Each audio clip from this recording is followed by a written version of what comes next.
Alright, so let's talk about Jon Snow's parentage. As we're led to believe at the beginning of the story, Eddard is supposedly Jon's father. And most of us just accept this. Catelyn accepts this. Everybody in the world seems to accept this within the world of A Song of Ice and Fire. Obviously, that contradicts heavily with Eddard's character as being a very righteous, moral, honor-bound character, that he would have just had a fling with somebody during his time in Robert's Rebellion. He just returns from the war with this bastard and says that it's his. He won't talk about the mother, and he tells Catelyn never to speak of it to him, because he's not going to say anything about it. So the obvious... okay, well, first, he offers to Robert that he fathered Jon with a maid named Wylla, who was in the service of House Dane, one of Ashara Dane's maids. And honestly, this doesn't make sense, because there was never any time that we know of that he could have been with her in time to conceive Jon and then pick him up after the rebellion, because Ashara Dane was in Dorne. She was never in King's Landing during a time that Eddard might have been there. And Ashara being another proposed mother of Jon, the same applies to her. There was never a time that Eddard could have conceived Jon with her. So I consider those two to just be big red herrings. Even though Arya does run into a boy named Edric Dane when she's traveling with the Brotherhood Without Banners, who confirms that Eddard did have relations with Wylla. And also Davos runs into another man somewhere at some random-ass fort that he's at, trying to get support from Stannis, who also confirms the Wylla theory, but I think that's all a big red herring, because obviously Jon Snow's real parents are Rhaegar Targaryen and Lyanna Stark. That's the most obvious. What do we have to support this? After the sacking of King's Landing, Eddard goes to the Tower of Joy in Dorne with Howland Reed and some other knights to go and get his sister Lyanna Stark, who had been kidnapped by Rhaegar Targaryen. She's been there for about a year, and he gets there, and several of the King's Guard, the knights, are there at the tower, and Eddard says, stand down, the king is dead, there's no reason for you to die because of this, and they say, no, we're not going to. Why would they refuse to let Eddard go and get his sister, who's evidently not doing too well in the tower right now? I think there's only one reason, and that's because they're really guarding the young prince, Rhaegar's son, who they know it is, in the tower. Rhaegar lay with Lyanna and conceived Jon Snow. And so these Kingsguard, Arthur Dayne, the Sword of the Morning, all those guys, are refusing to allow Eddard to go and take the prince. But they don't tell him this. I don't know why. Maybe that's just not revealed in the flashback, because then there wouldn't be a mystery to it all.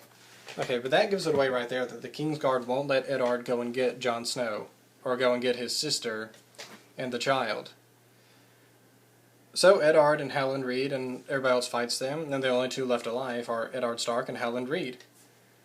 They go in to get him and find Lyanna laying in a bed of blood, of course, and she dies, and all that we get from her last words are, "Promise me, Ned."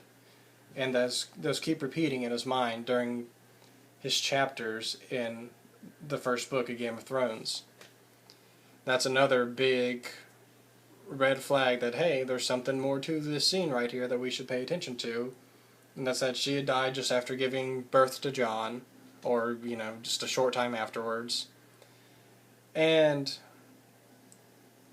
Eddard promised her to never reveal Jon's parentage because of what freaking Robert would do to him. Even though Robert actually has Targaryen blood in him, the whole "I hate Targaryens, I want to murder everything" is kind of contradictory, hypocritical.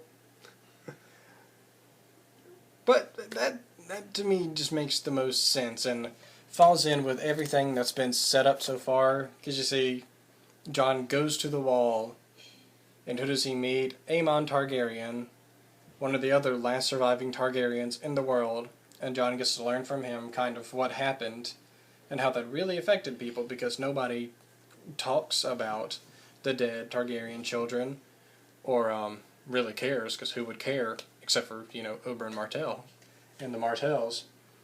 And also, something that's kind of funny that's set up is Alliser Thorne, who is the, what do you call him, the Castellan, or whatever at the Night's Watch? The man in charge of training the boys. Do you know why he's at the Night's Watch? Because he was in charge of the command of King's Landing when it was sacked. And he was offered the choice to take the Black. And he did. So he's at the Night's Watch for staying loyal to the Targaryens. And that's funny, because he has an extreme hatred of Jon Snow, who actually turns out to be a Targaryen, and Alliser Thorne being a Targaryen loyalist.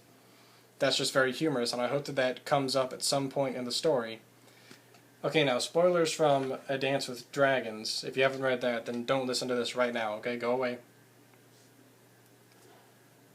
Jon's killed.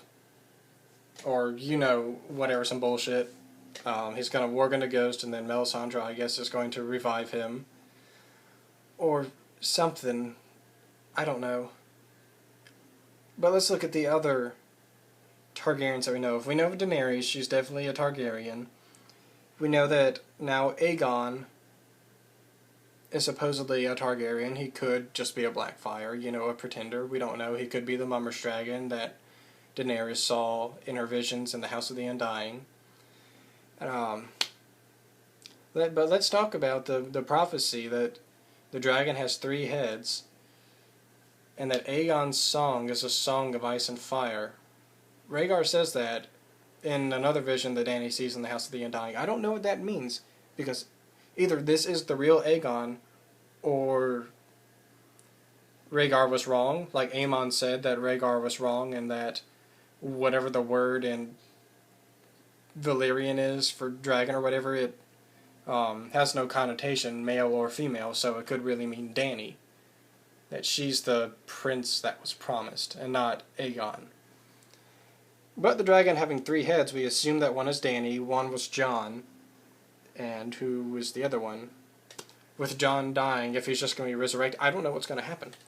So that's very interesting. Assuming that Jon is one of these 3 heads, he's one of the last remaining Targaryens. That's extremely interesting to see what's going to happen.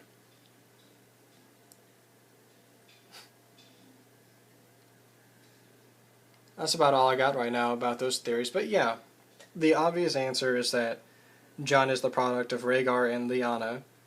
And you can figure this out even if you've only watched the show. My brother figured it out. Well, no, I gave him some history lessons, then he figured it out. But yeah, this has been a little bit of a rambling. I'm actually working on figuring out how to put voice to video, so I can do better, videos that are more concise, not just me sitting here in front of a camera talking to you. But let me know what you think if you have any other theories. Okay, I know I rambled a little bit there at the end and lost my train of thought, but I hope you enjoyed the video overall. I'll be getting more out soon, just like I always say that I am. No, but I really am gonna. I appreciate everybody who supports me. Thank you very much. Have a good day.